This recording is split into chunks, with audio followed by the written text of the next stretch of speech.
ನಂಗೆ ದುಡ್ಡು ಮಾಡಬೇಕು ಅಂದರೆ ಆಚೆ ಪ್ರಪಂಚ ಬೇಕಾದಷ್ಟಿದೆ ಸರ್. ಇಲ್ಲಿಗೆ ಬಂದು ಏಲು ಉಚ್ಚೆ ಬಾಚಿ ದುಡ್ಡು ಮಾಡೋ ಅವಶ್ಯಕತೆ ನನಗಿಲ್ಲ.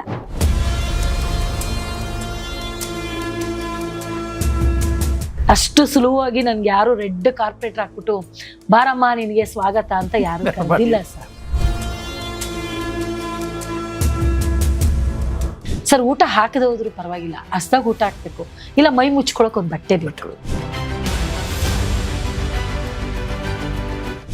ನನಗೆ ತುಂಬಾ ಹೆಮ್ಮೆ ಇದೆ ಸರ್, ನಾನು ಒಳ್ಳೆ ಕೆಲಸ ಮಾಡ್ತಾ ಇದ್ದೀನಿ ಅಂತ. ಹೇಳು ಬಿಡು 1000 ಬರ್ಬೋದು, ಕೆಟ್ಟ ಕಮೆಂಟ್ಗಳು ಬರ್ಬೋದು, ಕೆಟ್ಟ ಪದಗಳು ಬರ್ಬೋದು, ಏನೇ ಬರಲಿ ಸರ್, ನಾನು ಆಚೆ ಹೊರಗಡೆ ಕಂಪೇರ್ ಮಾಡಿದ್ರೆ 1000 ಪಟ್ಟು ಮೇಲು ಸರ್ ಇದು.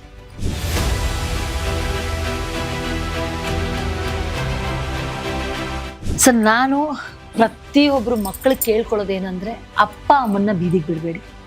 ಯಾಕೆಂದ್ರೆ ಅವ್ರು ತುಂಬಾ ಕಷ್ಟಪಟ್ಟು ಸಾಕಿರ್ತಾರೆ, ನಿಮ್ಗೋಸ್ಕರ ಇಡೀ ಜೀವನನೇ ತ್ಯಾಗ ಮಾಡಿರ್ತಾರೆ.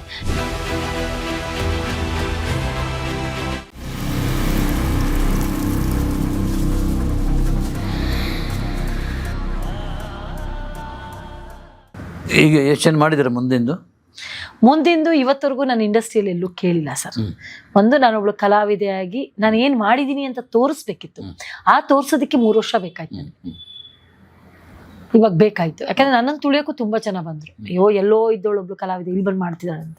ನಾನು ಎಲ್ಲೂ ಹೋಗಿಲ್ಲ, ಅಲ್ಲೇ ಇದ್ದೀನಿ. ಯಾಕಂದ್ರೆ ನಾನು ಮಾಡೋ ಕೆಲಸ ನಿಯತ್ತಾಗಿದೆ. ನಂಗೆ ದುಡ್ಡು ಮಾಡ್ಬೇಕು ಅಂದ್ರೆ ಆಚೆ ಪ್ರಪಂಚ ಬೇಕಾದಷ್ಟಿದೆ ಸರ್. ಇಲ್ಲಿಗೆ ಬಂದು ಏಲು ಉಚ್ಚೆ ಬಾಚಿ ದುಡ್ಡು ಮಾಡೋ ಅವಶ್ಯಕತೆ ನನಗಿಲ್ಲ. ಯಾಕಂದ್ರೆ ನಾನು ಮೊದಲೇ ದುಡ್ಡು ಹಾಕಿ ಬಂದಿರೋಳು, ಇಲ್ಲಿ ಬಂದು ದುಡ್ಡು ನೋಡಿಲ್ಲ. ನಾನು ಆಲ್ರೆಡಿ ನಾನು ದುಡ್ಡು ನೋಡಿ ನನ್ನ ದುಡ್ಡನ್ನ ತಗೊಂಬಂದು ಅಲ್ಲಿ ಹಾಕಿ ಬಂದಿರೋಳು ನಾನು. ಯಾಕಂದ್ರೆ ಬಾಡಿಗೆ ಎಷ್ಟು ದಿನ ಇದ್ರು ಯಾವತ್ತಿದ್ರು ಕಷ್ಟ ಸರ್. ನಾನು ಇವತ್ತು ಚಿತ್ರರಂಗದಲ್ಲಿ ಕೇಳ್ಕೋಬೇಕು ಅನ್ಕೊಂಡು ಯಾರು ಎಷ್ಟಾದ್ರೂ ಕೊಡ್ಲಿ ಸರ್, 10 ಅಡಿ ಕೊಡ್ಲಿ, 5 ಅಡಿ ಕೊಡ್ಲಿ, 5 ಅಡಿಗೆ ತಕೊಡ್ಲಿ, 10 ಅಡಿಗೆ ತಕೊಡ್ಲಿ, ಜೀವನ ಪೂರ್ತಿ ಒಂದು ತಾಯಿ ತಂದೆದಿರು ಒಂದು ನೆರಳಾಗಿರ್ಲಿ. ನಂಗೆ ತುಂಬಾ ದೊಡ್ಡದು ಬೇಕಾಗಿಲ್ಲ ಸರ್. ಯಾಕಂದ್ರೆ ಏನಕ್ಕೆ ಅಂತ ಕೇಳ್ತಾರೆ ನಾಳೆ. ಯಾಕೆ ನಾನು ಏನೋ ತೋರಿಸ್ಬೇಕಲ್ವ, ತೋರಿಸಿದೀನಿ ಸರ್. ಇದೊಂದು ಆಸೆ ಇದೆ ನನಗೆ. ಸಿನಿಮಾ ಮಾಡಿ ನಾನು ಉಸಿರಿರೋವರೆಗೂ ನನ್ನ ಇಂಡಸ್ಟ್ರಿಲಿ ಇರ್ತೀನಿ. ಇವತ್ತು ಏನೇ ಒಂದಾದ್ರೂ ಹೋಗ್ತೀನಿ ಬರ್ತೀನಿ. ಇದು ಶಶಿಕಲಾನ್ ಬದುಕು. ಅಷ್ಟು ಸುಲಭವಾಗಿ ನನ್ಗೆ ಯಾರು ರೆಡ್ ಕಾರ್ಪೆಟ್ ಹಾಕ್ಬಿಟ್ಟು ಬಾರಮ್ಮ ನಿನಗೆ ಸ್ವಾಗತ ಅಂತ ಯಾರು ಕರೆದಿಲ್ಲ ಸರ್. ಇಲ್ಲಿವರೆಗೂ ಬರ್ಬೇಕು ಅಂದ್ರೆ ಅಷ್ಟು ಸುಲಭ ಸರ್. ಒಂದು ಹೆಣ್ಮಗಳು ಯಾರ ಸಪೋರ್ಟ್ ಇಲ್ಲದೆ, ಸಹಾಯ ಇಲ್ಲದೆ, ಸಹಕಾರ ಇಲ್ಲದೆ ಇಷ್ಟು ಸಿನಿಮಾಗಳನ್ನ ಮಾಡಿ, ಹೇಳು ಬೀಳುಗಳನ್ನ ನೋಡಿ, ತಿನ್ನಕ್ಕೆ ಅನ್ನ ಇಲ್ಲದೆ ಫುಟ್ಬಾತಲ್ಲಿ ನಿಂತ್ಕೊಂಡು, ಬಾತ್ರೂಮು ಏಲು ಉಚ್ಚೆ ತೊಳ್ಕೊಂಡು, ಬಾತ್ರೂಮ್ ತೊಳ್ಕೊಂಡು, ಯಾರೋ ಹಾಸ್ಪಿಟ್ಲಲ್ಲಿ ಡಿಸ್ಚಾರ್ಜ್ ಆದ್ರೆ ಬಾಗ್ಲಲ್ಲಿ ಕಾಯ್ಕೊಂಡು ನಿಂತ್ಕೊಂಡು 20 ರೂಪಾಯಿ ಇಸ್ಕೊಂಡು ಇಲ್ಲಿಗೆ ಬರ್ತಾಳೆ ಅಂದ್ರೆ ಸುಲಭ ಅಲ್ಲ ಸರ್. ಅದರ ನೋವು ನನಗೆ ಮಾತ್ರ ಗೊತ್ತಿರುತ್ತೆ. ಏನೋ ಇವತ್ತು ಹೊರಗಡೆ ಕಂಪೇರ್ ಮಾಡಿದ್ರೆ ಹೆಣ್ಮಕ್ಳು ಭದ್ರವಾಗಿದ್ದಾರೆ ಸರ್. ತಂದೆ ತಾಯಿಯಂದಿರು ಭದ್ರವಾಗಿದ್ದಾರೆ. ಸಾಯೋ ಟೈಮಲ್ಲಿ ನೆಮ್ಮದಿಯಾಗಿ ಸಾಯ್ತಾರೆ. ಇಷ್ಟೇ ನಾನು ಕೇಳ್ಕೊಳಕ್ ಸಾಧ್ಯ ಸರ್. ಊಟ ಹಾಕದೆ ಹೋದ್ರು ಪರವಾಗಿಲ್ಲ, ಹಸ್ದಾಗ ಊಟ ಹಾಕ್ಬೇಕು, ಇಲ್ಲ ಮೈ ಮುಚ್ಕೊಳಕ್ ಒಂದು ಬಟ್ಟೆ ಬೇಕು. ಎರಡೇ ತಾನೇ ಪ್ರಪಂಚದಲ್ಲಿ ಈಗ ನಮಗ್ ಬೇಕಾಗಿರೋದು. ಒಂದು ಊಟ, ಒಂದು ಮೈ ಮುಚ್ಕೊಳಕ್ ಬಟ್ಟೆ, ನೆಮ್ಮದಿಯಾಗಿ ಒಂದು ಮಲ್ಕೊಳಕ್ಕೆ. ಆ 3 ಅವ್ರಿಗಿದೆ ಸರ್. ನನಗೆ ತುಂಬಾ ಹೆಮ್ಮೆ ಇದೆ ಸರ್, ನಾನು ಒಳ್ಳೆ ಕೆಲಸ ಮಾಡ್ತಾ ಇದ್ದೀನಿ ಅಂತ. ಹೇಳು ಬಿಡು 1000 ಬರ್ಬೋದು, ಕೆಟ್ಟ ಕಮೆಂಟ್ಗಳು ಬರ್ಬೋದು, ಕೆಟ್ಟ ಪದಗಳು ಬರ್ಬೋದು, ಏನೇ ಬರ್ಲಿ ಸರ್, ನಾನು ಆಚೆ ಹೊರಗಡೆ ಕಂಪೇರ್ ಮಾಡಿದ್ರೆ 1000 ಪಟ್ಟು ಮೇಲು ಸರ್ ಇದು. ಹೊರಗಡೆ ಪ್ರಪಂಚ ಕಂಪೇರ್ ಮಾಡಿದ್ರೆ 1000 ಪಟ್ಟು ಮೇಲು ಭದ್ರವಾಗಿದ್ದಾರೆ. ಖುಷಿ ಆಗತ್ತೆ, ನನಗೆ ಸಮಾಧಾನ ಕೊಡುತ್ತೆ. ಒಂದ್ ಕಡೆ ಮಾತ್ರ ನೋವಾಗತ್ತೆ, ಚಿತೆಗೆ ಬೆಂಕಿ ಇಡ್ಬೇಕಾದ್ರೆ ಅದೊಂದು ನನಗೆ ನೋವಾಗುತ್ತೆ ಲಾಸ್ಟ್. ಯಾಕಂದ್ರೆ ಅವ್ರು ನನ್ನ ಜೊತೆಲಿ ಹುಟ್ಟಿಲ್ಲ, ತಾಯಿ ಎಲ್ಲ, ತಂಗಿ ಎಲ್ಲ, ಅಣ್ಣ ಅಲ್ಲ, ತಮ್ಮ ಅಲ್ಲ. ಭಗವಂತನ ಹತ್ರ ನಾನು ಇವತ್ತು ಕೇಳ್ಕೊತೀನಿ, ಯಾಕೆ ಈ ಕೆಲ್ಸಕ್ಕೆ ನನ್ಗೆ ಯಾಕೆ ಕಳಿಸ್ದೆ ಅಂತ ಇವತ್ತಿಗೂ ಕೇಳ್ತೀನಿ. ಅದು ಪ್ರಶ್ನೆ ಆಗೇ ಉಳಿದಿದೆ, ಉತ್ತರ ನಂಗೆ ಸಿಕ್ಕಿಲ್ಲ. ಯಾರೋ ಹೋದ ಜನ್ಮದಲ್ಲೂ ಒಬ್ಬರು ಋಣ ತಿಂದಿರ್ತೀನಿ ಅನ್ಸುತ್ತೆ, ಬಟ್ ಇಷ್ಟೊಂದು ಜನದ ಋಣ ತಿಂದಿರ್ತೀನ?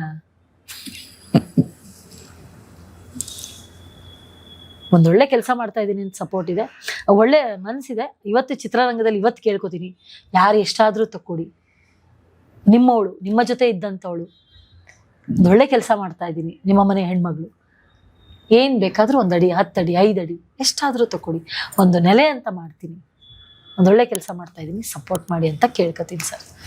Thank you very much. ನನಗೆ ಏನು ಹೇಳಬೇಕು ಅಂತ ಗೊತ್ತಾಗ್ತಾ ಇಲ್ಲ. ಶಶಿಕಲಾ ಈಗ ನಾನು ಖಂಡಿತವಾಗ್ಲೂ ಶಶಿಕಲಾ ಮೇಡಮ್ ಅಂತ ಹೇಳಿ ಹೇಳ್ಬೇಕು. ಇಲ್ಲ ಸರ್, ಶಶಿಕಲಾ ಅವರೇ ಅಂತ ಹೇಳಿ. ಚಂದ ನನಗೆ. ನಾನು ಏನೇ ಹೇಳಿ ಸರ್, ಶಶಿ ಆಯ್ತು ಶಶಿ.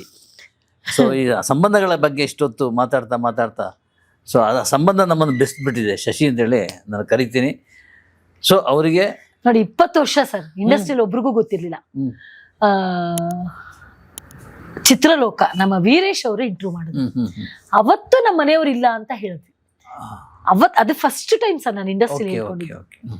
ಚಿತ್ರಲೋಕ ನಮ್ಮ ವೀರೇಶ್ ಅವ್ರು ಇಂಟರ್ವ್ಯೂ ಮಾಡಿದ್ರು. ನಮ್ಮ ಆಶ್ರಮಕ್ಕೆ ಬಂದು ನಾನು ನನ್ನ ಮಗ ಹಿಂಗ್ ಕೂತಿದ್ವಿ. ಏನೋ ಮನಸ್ಸಲ್ಲಿ ದುಃಖ ಇದೆ ಅಂತ. ಏನು ಇಲ್ಲ ಸರ್, ಎಲ್ಲ ಹೇಳ್ಬಿಡ್ತಿದ್ವಿ. ಇಲ್ಲ ಶಶಿ, ಏನೋ ಹೇಳಕ್ ಬರ್ತಿದ್ಯಾ, ಸುಮ್ನಟ್. ನನ್ನ ಮಗನ ಮುಖ ನೋಡೋದು, ನನ್ನ ಮುಖ ನೋಡೋದು, ಅವನ ಮುಖ, ನಾನು ನನ್ನ ಮುಖನು. ಏನಪ್ಪ ಹೇಳ, ನಿನ್ಗೆ ಹೇಳ್ಕೋಬೇಕು ಅನ್ಸಿದ್ರೆ ಹೇಳ್ಕೊಳಮ್ಮ ಅಂತ. ಅವತ್ತು ನಾನು ಹೊರಗಡೆ ಬಿಚ್ಚಿಟ್ಟೆ ಸರ್ ಆ ಸತ್ಯನ. ಅವತ್ತು ಇಂಡಸ್ಟ್ರಿ ಅವ್ರು ತುಂಬಾ ಜನ ಫೋನ್ ಮಾಡಿದ್ರು, ಪ್ರಮೀಳಾ ಜೋಸೆ, ಸುಂದರ ಸರಿ, ತುಂಬಾ ಜನ ಫೋನ್ ಮಾಡಿದ್ರು. ಏನಮ್ಮ ನಮ್ಮ ಜೊತೆಲಿ ಅಷ್ಟೊಂದು ನಗ್ನಾಗ್ತಾ ಇದ್ದಲ್ಲ, ಇಷ್ಟು ಒಳಗಡೆ ದುಃಖ ಇಟ್ಕೊಂಡಿದ್ದೀನಿ ನೀನು, ಹೆಂಗೆ ಇಷ್ಟೊಂದು ದುಃಖ ಇಟ್ಕೊಂಡಿದ್ದೆ ನೀನು, ಒಂದು ದಿವಸ ಎಲ್ಲೂ ಹೇಳ್ಕೊಳ್ಳಿಲ್ವಲ್ಲೇ. ಎಲ್ಲೂ ಹೇಳ್ಕೊಳ್ತಿರ್ಲಿಲ್ಲ ಸರ್. ಅವತ್ತು ಹೊರಗಡೆ ಬಂತು ನಮ್ಮ ಮನೇಲಿ ಇಲ್ಲ ಅನ್ನೋದು. ಶಶಿಯವರೇ, ಈ ಸಮಾಜಕ್ಕೆ ಕೊನೆಯದಾಗಿ ಏನು ರಿಕ್ವೆಸ್ಟ್ ಮಾಡಲಿಕ್ಕೆ ಯೋಚನೆ ಮಾಡ್ತಾರೆ ಸರ್? ನಾನು ಪ್ರತಿಯೊಬ್ಬರು ಮಕ್ಕಳು ಕೇಳ್ಕೊಳ್ಳೋದೇನಂದ್ರೆ, ಅಪ್ಪ ಅಮ್ಮನ್ನ ಬೀದಿಗೆ ಬಿಡಬೇಡಿ. ಯಾಕೆಂದ್ರೆ ಅವ್ರು ತುಂಬಾ ಕಷ್ಟಪಟ್ಟು ಸಾಕಿರ್ತಾರೆ, ನಿಮ್ಗೋಸ್ಕರ ಇಡೀ ಜೀವನನೇ ತ್ಯಾಗ ಮಾಡಿರ್ತಾರೆ. ಇವತ್ತು ನಿಮ್ಮ ಹತ್ರ ದುಡ್ಡಿದೆ, ಕಾಸಿದೆ, ಎಲ್ಲ ಇದೆ, ಬಟ್ ಅವತ್ತೇನೂ ಇಲ್ದೇನೆ ನಿಮ್ಗೋಸ್ಕರ ಕಷ್ಟಪಟ್ಟವರು. ಅವ್ರನ್ನ ಬೀದಿಗೆ ಬಿಡಬೇಡಿ. ಅವ್ರೇನು ಚಿನ್ನ ಒಡವೆ ಆಸ್ತಿ ಏನು ಕೇಳಲ್ಲ, ಒಂದು ಪ್ರೀತಿಯಿಂದ ಮಾತು, ಒಂದು ಅಂಬ್ಲಿ ಗಂಜಿ ಕೇಳ್ತಾರೆ, ರೇಷ್ಮೆ ಸೀರೆನೂ ಕೇಳಲ್ಲ. ದಯವಿಟ್ಟು ಅವ್ರನ್ನ ಬೀದಿಗೆ ಬಿಡ್ದಂಗೆ ಒಳಗೆ ಇಟ್ಕೊಳ್ಳಿ, ಕೈಯಲ್ಲಿ ಆಗುವಷ್ಟು ನೋಡ್ಕೊಳ್ಳಿ ಅಂತ ಕೇಳ್ಕೊಳ್ತೀನಿ. ಯಾಕಂದ್ರೆ ಬೀದಿಗೆ ಬಿಟ್ರೆ ಅವ್ರಿಗಾದ್ರೂ ನಮ್ಮಂಥವ್ರು ಇದೀವಿ, ನಾಳೆ ನಿಮ್ಮ ಮಕ್ಕಳು ನಿಮಗೆ ಬೀದಿಗೆ ಬಿಟ್ಟಾಗ ಯಾರೂ ಇಲ್ದಂಗೆ ಆಗುತ್ತೆ. ಕಟ್ಟಿಟ್ಟ ಬುತ್ತಿ ಇದು. ಯಾಕಂದ್ರೆ ಅವ್ರು ಪಟ್ಟಿರೋ ನೋವು, ಯಾಕಂದ್ರೆ ಅವ್ರು ಎಷ್ಟೇ ಆದ್ರೂ ನೋವು ತಂದೆ ತಾಯಿ ಮಕ್ಕಳು ಚೆನ್ನಾಗಿರ್ಲಿ ಅಂತಾನೆ ಹೇಳ್ತಾಳೆ ತಂದೆ ತಾಯಿ. ನಮ್ಮ ಮಕ್ಕಳು ಹಂಗೆ ಹಿಂಗೆ ಅಂತ ಹೇಳಲ್ಲ, ಬಟ್ ಆ ಕರ್ಮ ಮಾತ್ರ ಕರ್ಮ ರಿಟರ್ನ್ಸ್ ಸರ್. ಇದು ತಪ್ಪಿದ್ದಂತೂ ಅಲ್ಲ. ಯಾರ ಹತ್ರ ತಪ್ಪಿಸ್ಕೊಂಡ್ರು ಮೇಲ್ಗಡೆ ಒಂದು ಲೆಕ್ಕಾಚಾರ ಆಗ್ತಾ ಇರ್ತಾನೆ. ನಿಮಗ್ ಸುಳ್ಳು ಹೇಳ್ಬೋದು, ಪ್ರಪಂಚಕ್ಕೆ ಸುಳ್ಳು ಹೇಳ್ಬೋದು, ಮೇಲ್ಗಡೆ ಅವನಿಗೆ ಸುಳ್ಳು ಹೇಳಕ್ ಒಂದೊಂದು ಲೆಕ್ಕಾಚಾರ ಹಾಕಿಟ್ಟಿರ್ತಾನೆ. ದಯವಿಟ್ಟು ಅದು ಮಾಡ್ಕೋಬೇಡಿ. ಯಾಕಂದ್ರೆ ನೀವು ಚೆನ್ನಾಗಿರ್ಬೇಕು, ನಿಮ್ ತಂದೆ ತಾಯಿನ ಚೆನ್ನಾಗಿ ನೋಡ್ಕೊಳ್ಳಿ. ಯಾಕಂದ್ರೆ ನಾಳೆ ನಿಮ್ ಮಕ್ಕಳು ನಿಮ್ಮನ್ನ ನೋಡ್ಕೋಬೇಕಲ್ಲ. ಈಗ ನೀವೇನ್ ನೋಡ್ಕೊಂಡಿದೀರ ಅಂತ ನೋಡ್ಕೊಂಡೆ ಅವ್ರು ನೋಡ್ಕೋತಾರೆ. ಯಾಕಂದ್ರೆ ನಾಳೆ ಅವ್ರು ಹೇಳ್ತಾರೆ, ಅಮ್ಮ ಅಪ್ಪ ಅವತ್ತು ಅಜ್ಜಿನ ಅಲ್ಲಿ ಬಿಟ್ಟು ಬಂದ್ವಲ್ಲ, ನೀವು ಹೋಗ್ಬಿಡಿ ಅಂತ ಒಂದು ತಟ್ಟೆ ರೆಡಿಯಾಗಿ ಇಟ್ಕೊಂಡಿರ್ತಾರೆ. ಈಗ ಬೇಡ ಅಂತ ಕೆಲಸಗಳನ್ನ ಮಾಡ್ಕೋಬೇಡಿ. ದಯವಿಟ್ಟು ಅಪ್ಪ ಅಮ್ಮನಿಗೆ ನಿಮ್ ಕೈಲಿ ಏನಾಗತ್ತೋ ಅಟ್ಲೀಸ್ಟ್ ಮನೇಲಿ ಇಟ್ಕೊಳಕ್ಕಾಗಿಲ್ವ, ಎಲ್ಲೋ ಒಂದು ಕಡೆ ಒಂದು ಪ್ರೀತಿಯಿಂದ ಒಂದ್ 2,000 ರೂಪಾಯಿ 3,000 ರೂಪಾಯಿ ಒಂದು ಬಾಡಿಗೆ ಹೆಂಗೋ ಒಂದ್ ಮಾಡ್ಕೊಂಡಿಡಿ. ಅದಕ್ಕೋಸ್ಕರ ನಾನು 4 ಅವರ್ ಕಷ್ಟಪಡಿ.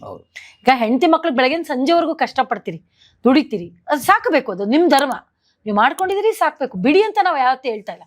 ಬಟ್ ಆದ್ರೂ ತಂದೆ ತಾಯಿಗೋಸ್ಕರ ಇನ್ನೊಂದು 3 ಅವರ್ ಕಷ್ಟಪಡಿ, ಒಂದು 3 ಗಂಟೆ ಕಾಲ. ಅವರು ಚೆನ್ನಾಗಿರ್ತಾರೆ.